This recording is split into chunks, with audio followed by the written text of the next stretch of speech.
우리나라는 지금 눈으로 보이는 모습은 화려해 보이지만은 어떻게 속은 다 비어있는 그런 모습과 같습니다.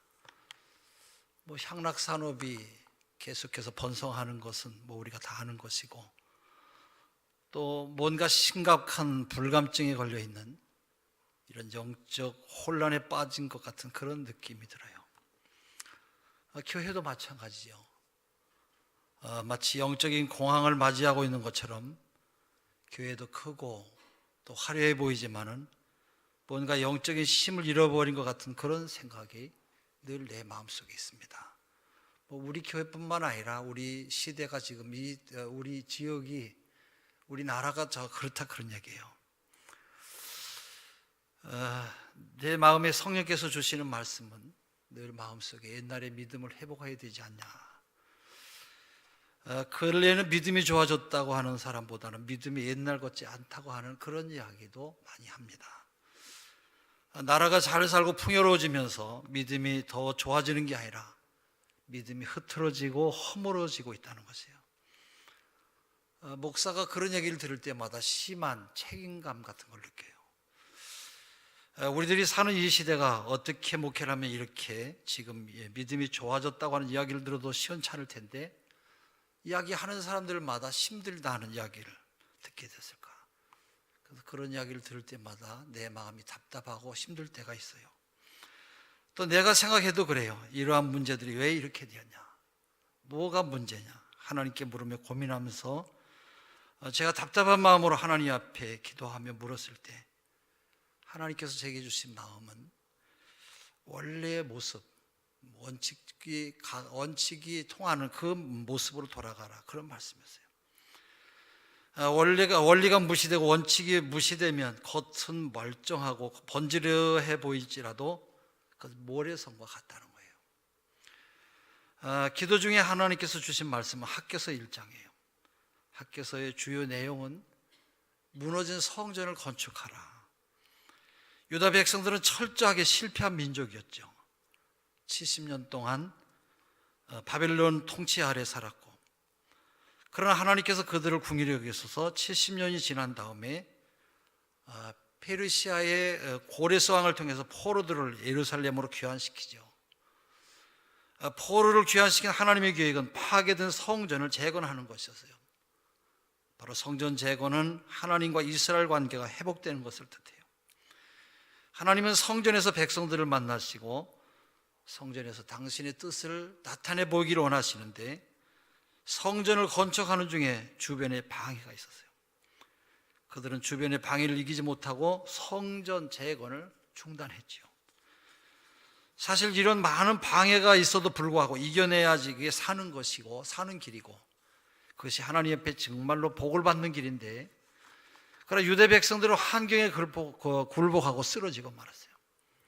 그 결과 하나님과의 관계가 멀어지게 되었고 하나님이 원하시는 삶을 살지를 못했습니다. 하나님은 이것을 기뻐하지 않으셨지요. 우리 하나님의 백성은 하나님과 늘 가까이 있어야 돼요. 하나님과 가까이에서 당신의 말씀을 들으며 그 말씀 가운데 살며 하나님의 영광을 나타내며 더 큰 영광된 하나님을 높여들며 사는 것이 바로 하나님의 일이었어요. 그러나 이스라엘 민족은 하나님의 뜻을 따르지 아니하고 서서히 하나님을 떠나게 되었어요. 하나님은 돌아오라, 돌아오라, 돌아오라고 그렇게 외치는데도 이스라엘 민족은 하나님의 말씀을 따르고 순종하지 않았어요. 당신이 사랑하는 백성들을 부르시고 함께 거하기를 원하시는데도 자꾸 멀어지고 점점 멀어지니까 하나님은 기다리다가 마침내 그들로 깨닫게 하시고 알게 하시고 하나님의 지극한 사랑을 알게 하신 것이에요. 그래서 하나님은 당신의 뜻을 따르지 않는 민족이나 개인을 그냥 두질 않았어요. 또 그냥 성공하게 하지 않으셨어요. 겉으로는 성공한 것 같지만은 결국 바람과 같이 다 흩어버리고 말았어요. 성전 재건을 중단하고 하나님과의 관계를 멀리했던 이스라엘 민족은 그로 인해서 아주 혹독한 대가를 치렀지요. 그 학개서 우리 1장 3절에서부터 11절, 우리 김우석 전사 이 학개서 1장 좀 한번 넣어주면 좋겠어요. 내가 아까 얘기했는데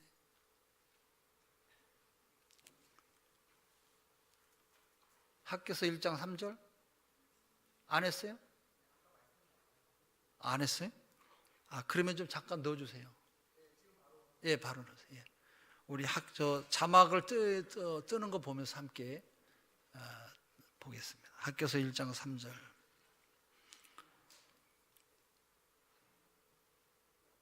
(3절에서) (11절까지입니다)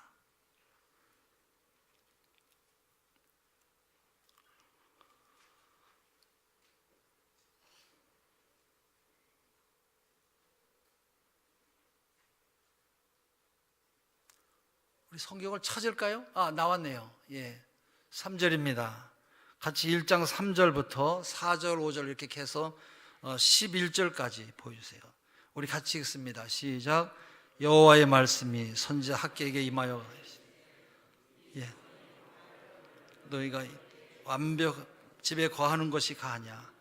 그러므로 이제 나 만군의 여호와가 말하노니 너희는 자기의 소유를 살펴볼지니라. 너희가 많이 뿌릴지라도 수입이 적으며 먹을지라도 배부르지 못하며 마실지라도 흡족하지 못하며 입어도 따뜻하지 못하며 일꾼이 삭슬 받아도 그것을 구멍 뚫어진 전대에 넣음이 되니라.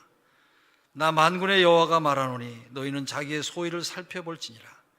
너희는 산에 올라가서 나무를 가져다가 전을 건축하라. 그리하면 내가 그로 인하여 기뻐하고 또 영광을 얻으리라. 나 여호와가 말하느니라. 너희가 많은 것을 바랐으나 도리어 적었고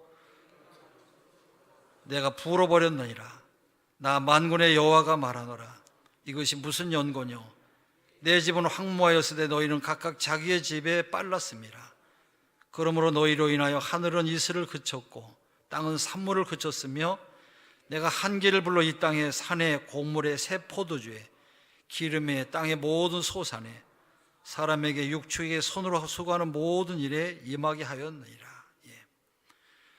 다른 무엇보다도 하나님께서 원하셨던 것은 하나님과의 관계 회복이었어요. 관계. 돈 버는 것도 중요하고 세상적인 성공도 중요하고 좋은 집에 사는 것도 중요하지만 그것이 하나님의 축복인 것으로 착각하고 사는 유대 백성들을 향해서 하나님은 먼저 성전을 건축하라, 그렇게 말씀하세요. 성전을 건축하라. 보이는 성전도 중요하지만 우리의 마음의 성전도 중요해요. 하나님과 내 관계, 사람들과의 관계도 중요해요. 다시 말하면 하나님을 사랑하는 것, 하나님과의 관계, 교제를 우선하는 것, 먼저 하나님이 기뻐하시는 삶을 사는 것부터 해결하라는 거예요. 그렇지 않으면 너희들의 삶은 구멍 뚫어진 전대에 너희가 헛수고일 뿐이라고 그렇게 말씀하세요. 우리들이 하나님과의 관계를 바르게 회복하지 못하면 하나님은 말씀하세요. 돌아오라, 빨리 회복해라.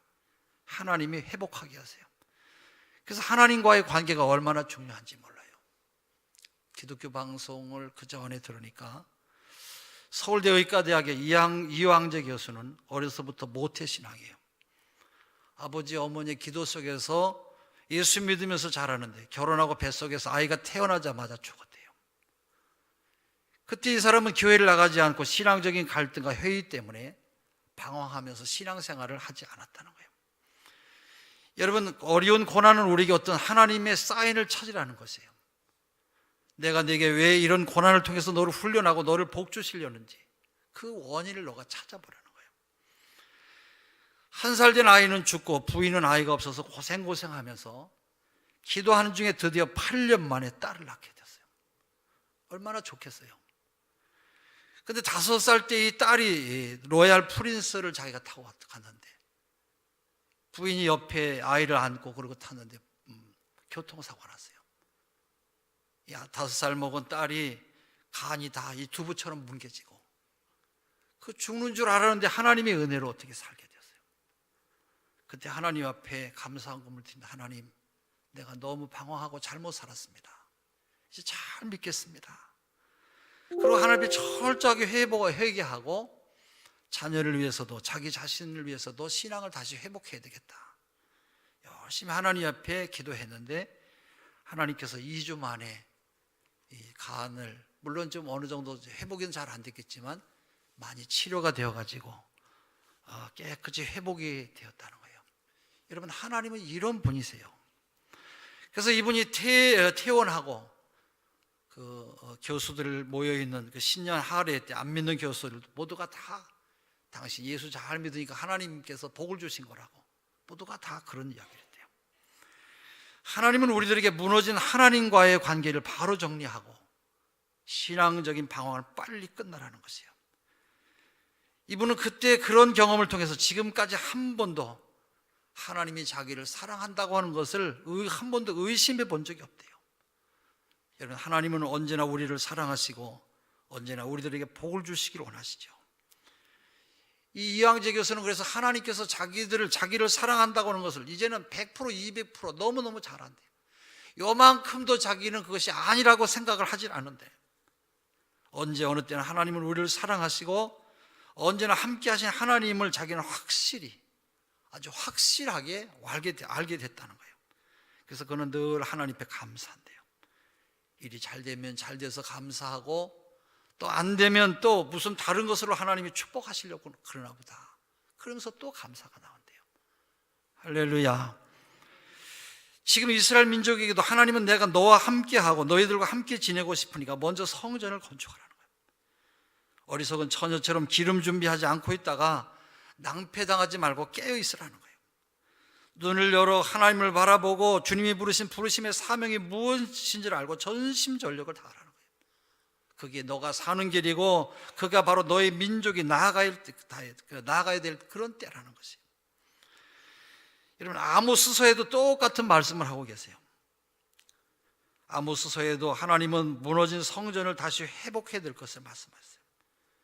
아모스 9장 11절에 보면 제가 여러분이 나중에 우리 한번 9장 11절을 한번 찾을까요? 아모스 9장 11절.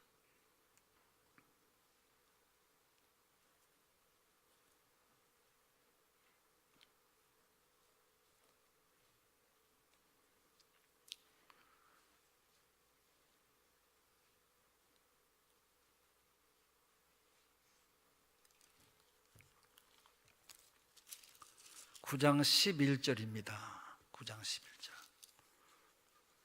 거기 11절 맨 앞에 보면 그날에 그랬어요. 그날에 바로 그날은 주님이 회복시키는 날을 말해요. 주님이 이스라엘 민족을 포로에서 돌아오게 하시는 날을 말해요. 하나님께서 복을 주시기로 작정한 날을 말하는 것이에요. 이 그날이 바로 그런 날이에요. 여러분, 복은 우리 하나님께서 우리에게 주셔야 돼요. 하나님은 복의 근원이 되시죠. 복은 사람이 주는 것도 아니고 환경이 주는 것도 아니에요. 복은 우리 하나님께서 주시는 것이에요. 주는 분도 하나님이시고 거둬가시는 분도 하나님이세요. 똑똑하다고 해서 잘 사는 것도 아니고 얼굴 잘생겼다고 해서 잘 사는 것도 아니에요. 유명한 무슨 대학 나왔다고 해서 여러분 잘 먹고 잘 사는 게 아니에요.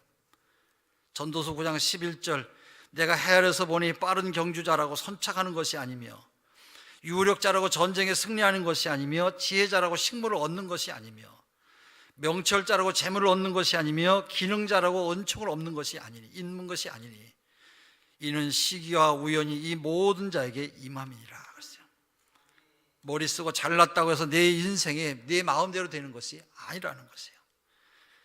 여러분, 우리가 하나님 말씀 안에서만 우리가 살아가면 이 모든 축복은 하나님으로부터 우리 모두에게 함께 임하는 것이에요. 예수 믿는 우리들은 이미 복받기로 예정된 사람들이에요. 하나님 앞에 예수 믿으면서 하루하루를 충성하며 하나님이 원하신 일에만 열심히 일만 하려고 애쓰고 수고하면 하나님 앞에 우리는 무조건 복을 받게 되어 있어요. 여러분, 전도하는 사람이 왜 잘되고 왜 그가 여러분 복을 받습니까? 교회가 여러분 왜 잘되고 목사님이 잘됩니까? 하나님을 위해서 살려고 애쓰니까 하나님께서 복을 무대기로 쏟아 부어주시는 거예요. 그러면 왜 목사님은 잘되고 여러분 안 되는 사람은 왜 그렇습니까? 목사님은 하나님의 예수님의 마음을 가지고 교회를 섬겼어요. 여러분, 목사님은 하나님의 마음을 가지고 교회를 섬기는, 그러니까 하나님께서 복을 나눠주시는 거예요. 할렐루야. 여러분, 우리는 하나님이 기뻐하시는 일만 위해서 살아야 돼요.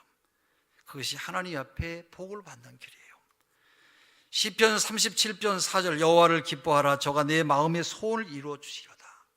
하나님을 기뻐하는 일을 하면 하나님이 우리의 삶에 복을 나눠주신대요. 내가 옛날에 이야기했나, 조치원의 소망교회, 지금 은퇴하셨습니다만 이수연 목사님은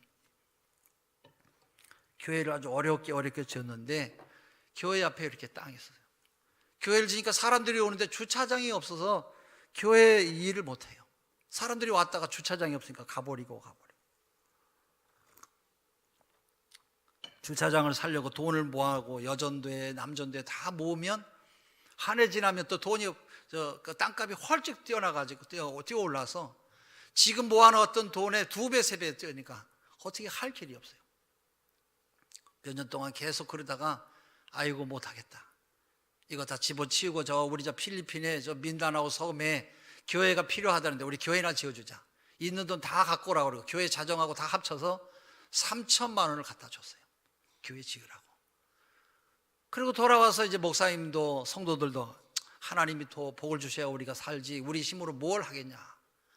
그리고 자기들끼리 있는데 어느 날 보리가 이렇게 올라와서 보리 이삭이 많아졌는데 그 보리를 하는 그 보리밭 주인이, 교회 앞에 보리밭 주인이 목사님 계세요. 누구시냐 그랬더니 요 앞에 보리밭 주인이라고. 왜 그러시냐고. 내가 아무리 생각하니까 이분이 자녀들이 없었어요. 또 자녀들이라고 하는 것은 조카들이 있는데 조카들이 조치원에 있는 전부 다 건달들이야. 그러니까 이거 갖고 있으면 다 나중에 뺏길 판이야. 아무리 생각해도 보리밭을 매면서 생각해 보니까 이거 다 뺏길 판인데 내가 뭐하러 이렇게 땡볕에서 매일같이 이런 고생을 하냐. 목사님께 교회다 이걸 다 바쳐야 되겠다. 그래도 들어왔어요. 목사님 내가 바치면 어떻겠습니까? 아이고 감사하지요. 그러지 않아도 그것 때문에 우리가 기도했는데 빨리 오시라고 그래가지고 등기소에 가서 도장 같이 다 찍고 빨리 그건 해야 된대요. 시간 지나면 또 마음이 변하니까. 그리고 그분 저보다 갈비 사주고 그래서 다 이렇게 다 넘어갔어요. 그래서 땅을 사게 되었어요. 뺏은 게 아니에요. 여러분 하나님 감동하심으로 은혜로 받게 된 거예요. 할렐루야. 여러분들 보고 보리밭 내라는 게 아니고 또 숨을 몰아쉬지 말고, 여러분 너무 눈치가 빨라가고 뭐 이런 얘기만 하면 숨부터 몰아셔. 내가 여러분에게 언제 그런 얘기했어요? 내가 건축하면서도 헌금하란 말 한마디도 안 했어요. 매일 노래만 했지. 하나님께 바치라고 그런 노래 있잖아요. 그래서 우리는 하나님 옆에 무조건 복을 받는 하나님의 사람들이에요. 할렐루야. 그 하나가 신분의 복이에요. 내가 권사되었다, 집사되었다, 장로되었다. 여러분 이게 얼마나 하나님의 복 있는 그런 직분인지 몰라요. 우리는 어떻게 보면 예수 믿기 전에 모두 다 멸망당할 사람이었어요. 지옥에 떨어질 인생들이었어요. 세상에서 여러분 아무리 성공한다고 할지라도 결국은 그 인생은 예수 없이는 멸망하는 인생이에요. 박사도 안 되고 대통령이라도 안 돼요. 우리 모두는 유황불못에 떨어질 인생이었고 마귀의 자식이었어요. 세상 누가 뭐라고 할지라도 우리는 다 심판받아야 될 그런 인생이었어요. 아무리 내가 부정하고 또 부정한다고 한들 여러분 하나님 말씀 앞에 비추어 보면 우리는 다 이미 심판받을 그런 인생이었어요. 그러나 예수를 믿는 순간에 우리의 인생은 사망에서 생명으로 옮겨졌어요. 심판에서 영생으로 옮겨졌어요. 영접하는 자 곧 그 이름을 믿는 자들에게는 하나님의 자녀가 되는 권세를 주셨다. 할렐루야. 하나님 자녀의 권세를 가지고 우리는 복을 받게 됐어요. 두 번째는요, 평강의 복이에요. 세상 모든 것을 다 가져도 마음에 평강이 없으면 그의 삶은 지옥이죠. 지옥이 따로 없어요. 여러분 평강이 없으면, 평안이 없으면 얼마나 마음이 고통스러워요. 지옥으로 달려가고 있는 거지요. 그래서 하나님께서 우리에게 주신 이 은혜가 얼마나 크고 귀한 은혜인지 몰라요. 여러분 왜 가진 사람들이 더 가지려고 더 발버둥칩니까? 가져도 만족함이 없고 또 쌓아도 흡족하지 못한 것은 내 마음에 평안이 없기 때문에 그래요. 예수님이 말씀하셨어요. 내가 너에게 평안을 주노니 내가 주는 평안은 세상이 주는 것과 다르다 그래요. 그래요. 주님 안에 머무를 때 진정한 평안이 있어요. 어거스틴이 고백한 것처럼 내가 하나님 안에 있을 때 영혼의 안식을 누린다고 했듯이 우리의 삶의 평강은 주님 안에서만 누릴 수가 있어요. 예수 믿는 사람에게는 모두 다 이런 평강이 우리에게 있어요. 우리가 진실로 예수 안에 있다고 하면 이 복을 모두가 다 누리게 될 것이에요. 그렇기 때문에 우리가 살아도 세상 사람들이 누릴 수 없는 이 놀라운 특권을 누리면서 살게 될 것이에요. 근데 이 복은 우리가 이미 주셨음에도 불구하고 많은 사람들이 이 복을 누리지 못하며 살고 있어요. 왜 그래요? 내 마음의 성전이 무너져 있기 때문에 그래요. 그렇기 때문에 우리의 성전을 회복해야 돼요. 어떻게 여러분 우리의 마음의 성전을 회복하며 여러분 이 복을 누리며 살겠어요? 아모스 9장 11절, 그날에 내가 다윗의 무너진 장막을 일으키고 그랬어요. 다윗의 무너진 장막을 일으킨다고 그렇게 말했어요. 여러분 이게 무슨 말이에요?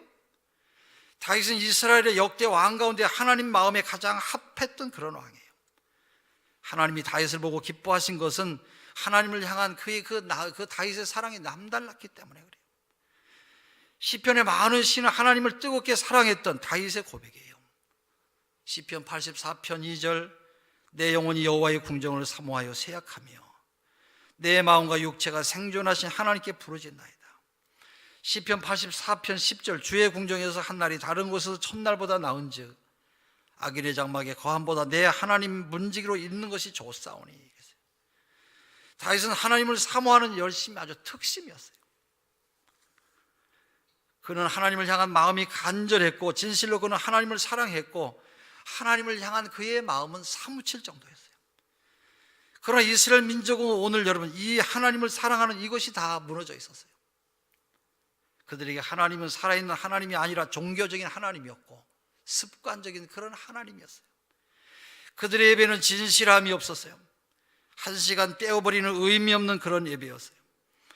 주님 앞에 나와서 살아계신 하나님을 만나겠다고는 의지가 없이 성전에 나와서 예배를 드리기는 드리는데 은혜가 없는 여러분 은혜에 대한 그런 갈망이 없었어요. 그들의 기도는 모두가 주문을 외운 것에 불과했어요. 하나님이 기도에 응답하시고 그 응답을 체험하는 그런 신앙이 아니었어요. 하나님과 나와의 진실한 관계가 다 허물어진 것이에요. 여러분 우리들이 신앙생활을 하면서 제일 큰 문제는 하나님과의 진지한 그런 진실한 관계를 회복하는 것이에요. 교회는 나오지만은 진실한 기도, 진실한 예배가 없이 아무런 믿음 없이 기도했고 온갖 잡생각에 사로잡힌 채 예배를 드리고 주님과 진정한 만남의 교제가 없이 대화한다고 한다면 신앙생활의 재미가 아무것도 없을 것이에요. 없지요. 무슨 재미로 신앙생활해요? 하나님과의 거래관계로 지금 하나님을 만나려고 하는데 하나님이 요거 주면 내가 요만큼 주고 하나님을 거지처럼 그렇게 하나님 앞에서 행동하고 있어요.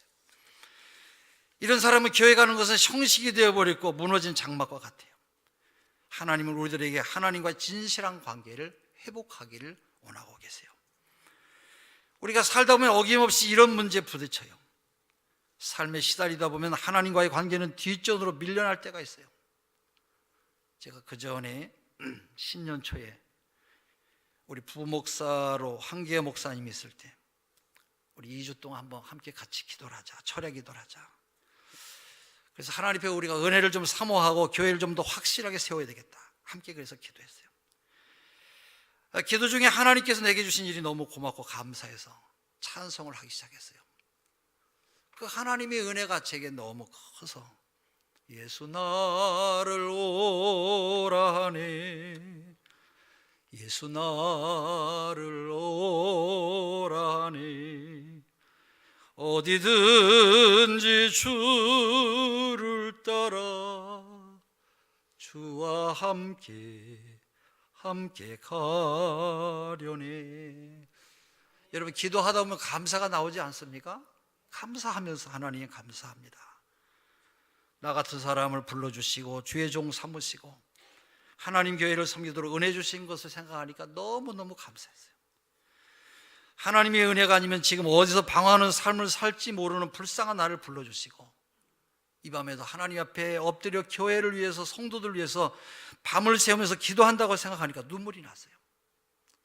한참 기도하다가 생각하니까 옛날에는 십자가의 은혜가 너무너무 감사하고 감격해서 십자가만 봐도 눈물이 나오고 감격해서 죽도록 충성한다고, 내가 겟세마네 동산까지 십자가 지고 가겠다고 그렇게 맹세하고 다짐했는데 어디든지 주님 원하는 대로 가겠다고 그렇게 믿음으로 고백했는데 어느 때부터 내 목회가 인간적인 목회가 되고 하나님의 뜻을 찾지 못하는 목회가 되었나? 나 같은 죄인을 살려주신 것만도 고맙고 감사하고 너무너무 큰 하나님의 축복인데 목회가 바쁘고 힘들다고요 교회를 위해서 성도들의 영혼을 위해서 기도하지 못한 것이 회개가 되었어요. 또 땅 사고 교회 짓고 이 정도면 하나님 앞에 많은 일을 한 게 아닌가. 나 스스로 자만병에 빠져 있었는데 이제 생각해 보니까 내가 기도하지 아니하고 자만하고 내 생각과 내 마음을 따라가는 목회를 한 게 아닌가. 하나님 앞에 생각해 보니까 참으로 죄스럽고 잘못 살아온 것이 후회가 됐어요. 그래서 또 찬송하면서 또 눈물이 나면 또 울기도 하고, 주의 인도하심 따라 주의 인도하심 따라 어디든지 주를 따라 주와 함께 가시니. 주님은 오늘 이 밤에도 나와 함께 기도하고 계시고 나와 같이 함께 가자고 말씀하시는데 나는 요리 핑계대고 저리 핑계대면서 주의 일을 게을리한 것을 생각한 걸 보니까 제자들만 피한 게 아니라 내가 피하면서 다녔구나, 그런 생각이 들었어요. 내가 은혜 받았을 때는 예수님 주님 다른 사람이 다 도망친다고 할지라도 나는 주님과 함께 겟세마네 동산에서 늘 언제나 기도하겠습니다. 그날 기도하다가 새벽까지 밤새도록 울면서 하나님 앞에 기도했어요. 여러분, 기도하면 이렇게 우리 하나님과의 관계가 새로워지는 것이죠. 하나님, 내가 열심히 충성하겠습니다. 기도하겠습니다. 열심히 믿음으로 살겠습니다. 그때 이후에 매일같이 하나님 앞에 열심히 기도 생활했어요. 그때는 9시, 10시만 되면 잠을 자고, 요즘도 그래요. 3시 정도 되면 얼른 깨서 교회 나와서 기도하며 엎드려요. 그때는 참 교회적으로, 경제적으로도 여러분 IMF 당하면서 어려웠지요. 성도들도 어렵고 교회도 어렵고 모두가 얼마나 어려웠어요. 그때 교회도 헌금이 많이 떨어지고, 그때 우리 교회에는 땅 사고 건물 짓고 이렇게 저렇게 해서 헌금이 한 5, 6천 정도 나와야 이자 갚고 적금 찍고 교역자 월급도 주는데 어려움이 있었어요. 재정이 제대로 돌아가질 않는 거예요.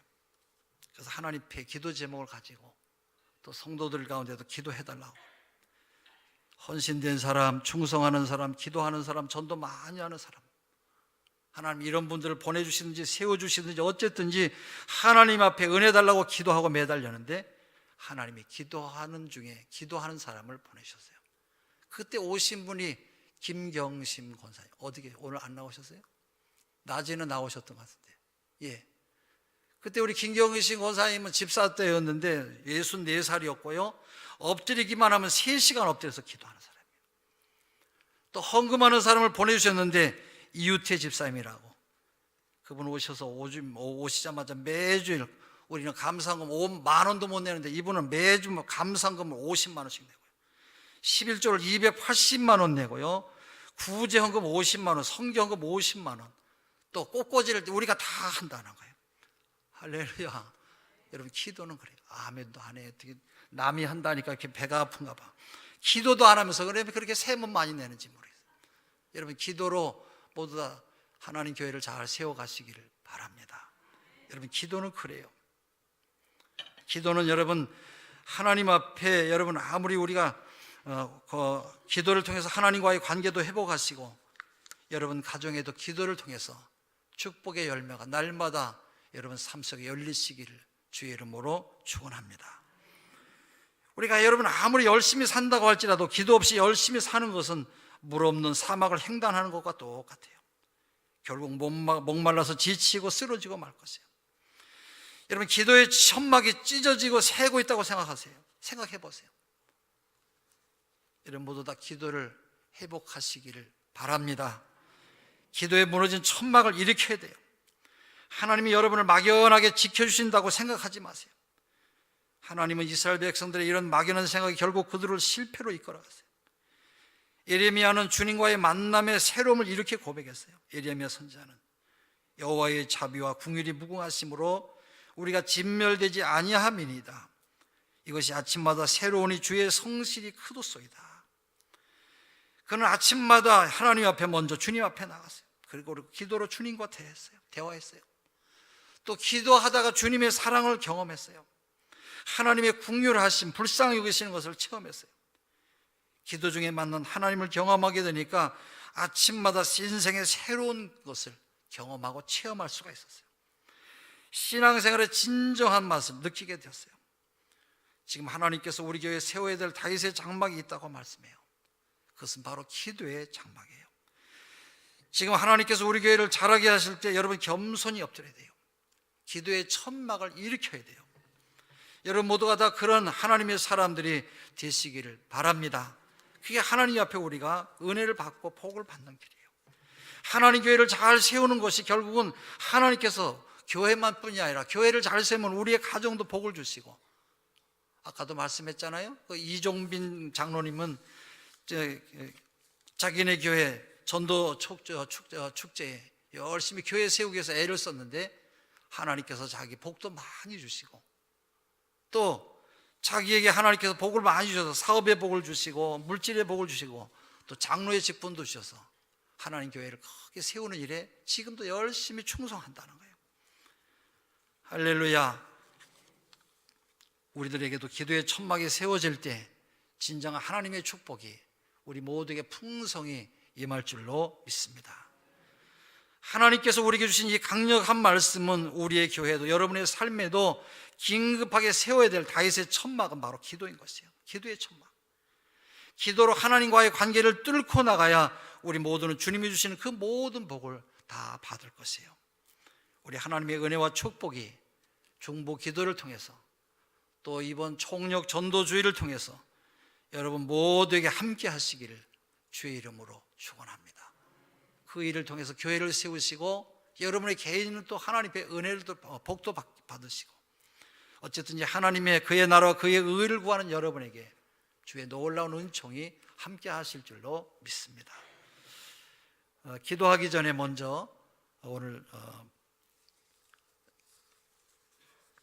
우리 중보기도 사역 마치고 예배한 졸업하는 분들 수료 선서를 하겠습니다.